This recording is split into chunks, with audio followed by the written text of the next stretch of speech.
Hey guys, I'm here with the homework video for yesterday's homework, which is the review on 8.4 to 8.6. First thing I want to let you know is I am going to post the entire worked out key with this Google post. So do spend some time looking through that before you take the quiz. The quiz is going to be open longer today than last time, so you have some more flexibility. So I am going to post the entire worked out key.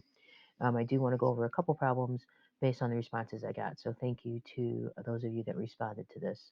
Um, I am going to go over number one because there were some questions on number one based on the general questions at the bottom. Um, two and three looked pretty good. Four looked decent. Five looked good.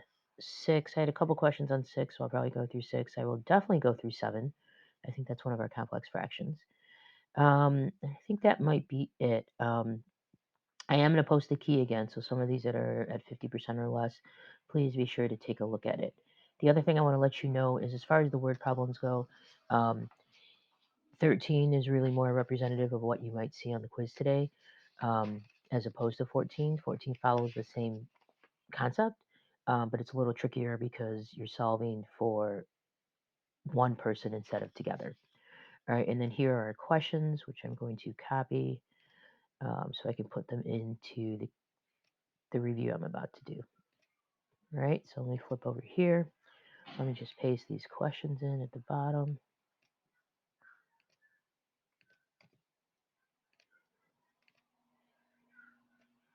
And put some lines in there because I like lines. Let's go ahead and get started. So I'm going to start with number one here. Turns out number one was one of the harder multiplication ones, and I didn't intentionally do that to make you feel like, oh crap, number one is hard. It just is the way it worked out. And the reason why it's harder is that you have to factor. That's really the only thing. So turns out we need to factor everything. And then the bottom two denominators, or the two denominators, are a little harder to factor. So let's start with the somewhat simpler ones. Um,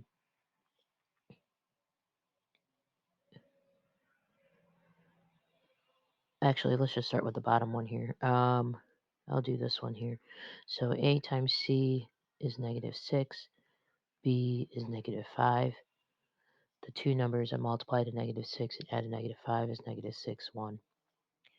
I'll do the box method. First term stays the same, last term stays the same. Split the middle into the two numbers that we found. Take the GCF of each row. Take the GCF of each column. Okay, so that's what the first denominator factors to.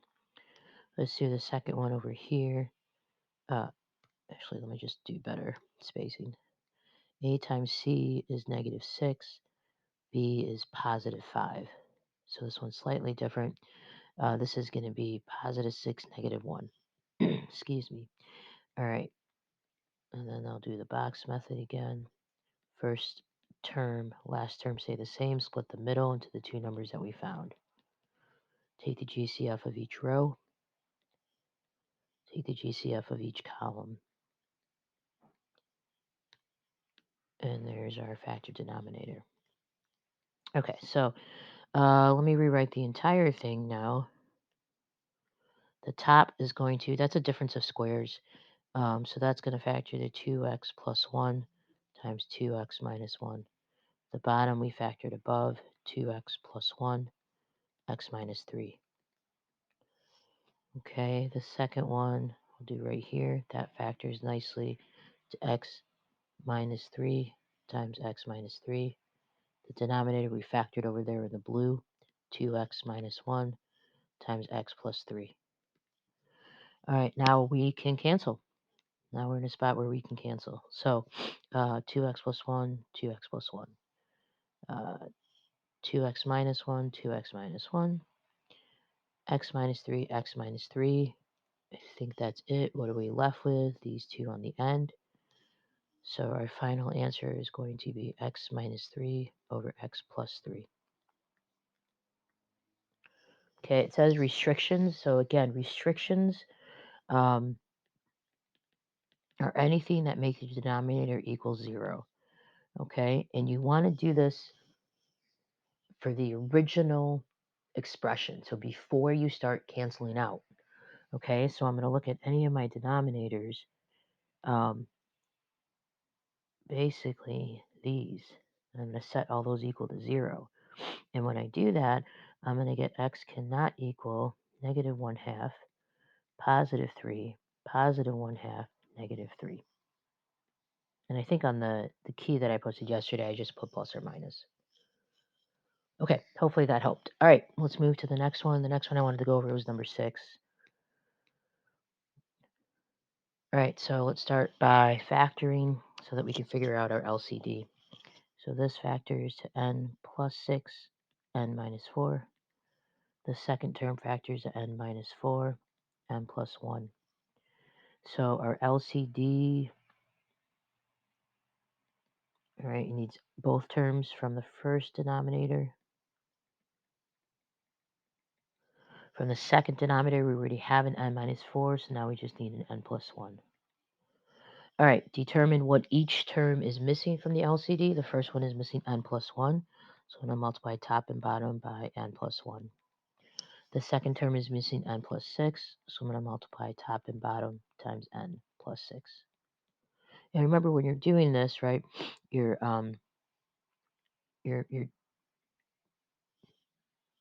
doing this, right? You're distributing everything. Okay. So now on top here in the first term, now I have n plus 1, n minus 1. The denominator, I'm going to write it in factored form.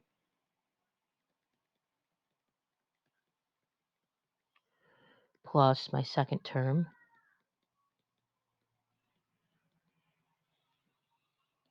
And then again, my denominator. Now notice I have the same denominators. Okay. So now I can combine the numerators. All right. So first, I'm going to multiply these out. I still need to distribute these, right? So this one on the left side becomes n squared. The middle terms cancel out, so n squared minus 1. And then over to the right side, it becomes 4n.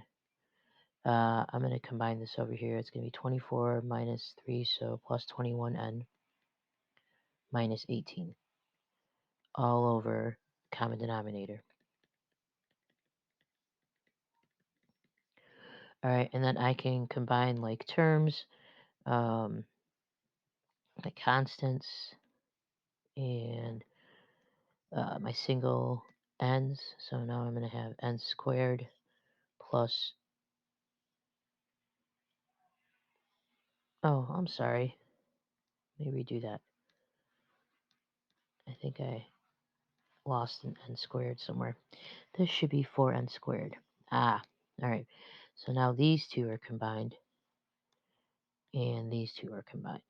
So now I have 5n squared plus 21n minus 19 all over n plus 1, n plus 6, n minus 4.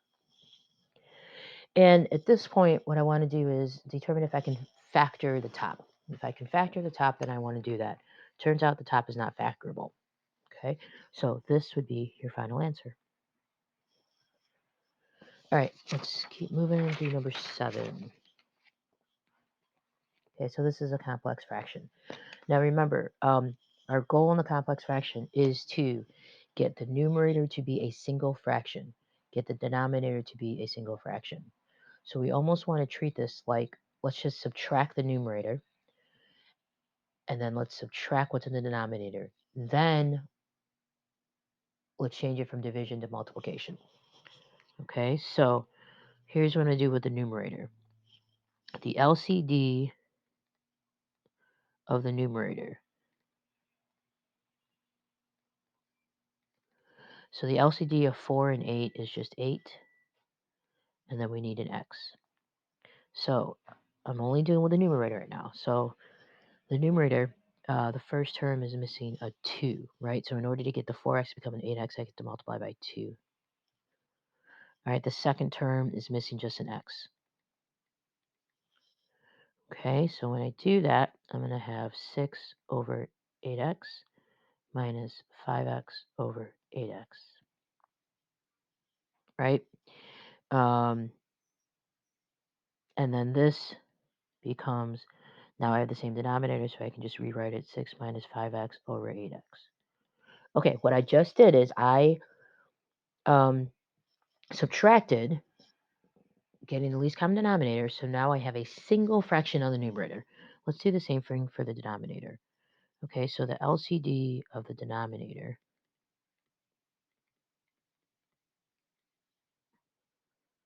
is going to be, remember this is like over 1, so it's just 2x squared. So this is going to need a 2x squared over here over 2x squared. The second term doesn't need anything because it already has that denominator. So I multiply this out, I'm going to have 4x squared over 2x squared plus 1 over 2x squared. But now I have the same denominator, so I can combine them. So I'm going to have 4x squared plus 1 over 2x squared. Okay, so this is effectively what I have now. My numerator looks like this. Big division, or big, division line. My denominator looks like this. Okay, and that didn't turn out super nice. This is supposed to be a plus 1. Now, I have a single fraction of the numerator. I have a single fraction denominator. Now I'm going to change to multiplication. So flip it. So first term stays the same. Flip this, multiplied by the reciprocal. So I'm going to flip the second one. So it's going to be 2x squared on top now, 4x squared plus 1. Okay, now you can multiply this out right here. You can start canceling. What I like to do is I like to cancel where I can. I have an x squared on top. Actually, let me do this a different way because some of you guys may get confused at this point. Let me just multiply these out. So the top is going to be 12x squared minus 10x to the third. The bottom is going to be 32x to the third plus 8x. Okay, then let's factor top and bottom. So the top I can factor out a 2x squared. And I'm left with 6 minus 5x. On the bottom, I can factor out an 8x. And that leaves me with 4x squared plus 1. Right?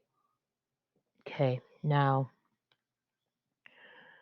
I can cancel out 1x. This x squared becomes an x.